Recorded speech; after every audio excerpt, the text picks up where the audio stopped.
ఇప్పుడే దుల్కర్ సల్మాన్ కాంతా చూశాను. చాలా అంటే చాలా నచ్చింది. ఈ సినిమాలో అసలు కథ, డైరెక్టర్ అండ్ సూపర్ స్టార్ మధ్యలో జరిగే ఈగో క్లాష్. దుల్కర్ సల్మాన్ ఒక అద్భుతమైన నటుడు, అది చెప్పనవసరం లేదు. ఏ ఫ్రేమ్ లో ఉన్నా అందరినీ మింగేస్తాడు.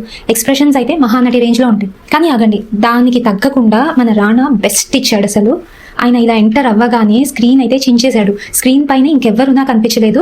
నిజంగా స్క్రీన్ మీద ఉన్న వాళ్ళందరికీ రానా పెద్ద కాంపిటీషన్ ఇచ్చాడు. రానాలో ఇంత టాలెంట్ ఉందని నేనైతే అస్సలు ఎక్స్పెక్ట్ చేయలేదు. అసలు సూపర్ అంటే సూపర్ చేశాడు రానా. ఇక మూవీ గురించి వస్తే ఫస్ట్ హాఫ్ కొంచెం స్లోగా ఫీల్ అయ్యే సీన్స్ ఉన్నాయి, ఎస్పెషలీ ఒక సాంగ్ షూట్. కానీ సెకండ్ హాఫ్ మాత్రం ఒక రేస్ కార్ లాగా దూసుకెళ్ళిపోతుంది. నెగిటివ్ అంటే పెద్ద నెగిటివ్ ఏం కాదు, కానీ నాకు అనిపించిన నెగిటివ్ అయితే డబ్బింగ్. ఇదైతే ఒక నాకు పక్కా తమిళ సినిమా తెలుగు జస్ట్ డబ్బింగ్ చేశారు అన్న ఫీలింగ్ అయితే వచ్చింది.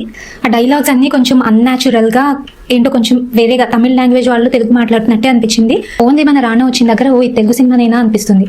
నాకు అది తప్ప ఇంకేం నెగిటివ్ కనిపించలేదు అసలు సినిమాలో. నాకైతే ఈ సినిమా మస్ట్ వాచ్ అనిపించింది. ఎస్పెషల్లీ అందరూ దుల్కర్ సల్మాన్ని పొగుడుతున్నారు, కానీ నేనైతే ఎస్పెషల్లీ రానాని పొగుడుతా. రానా అసలు చించి చెండాడాడు స్క్రీన్ని.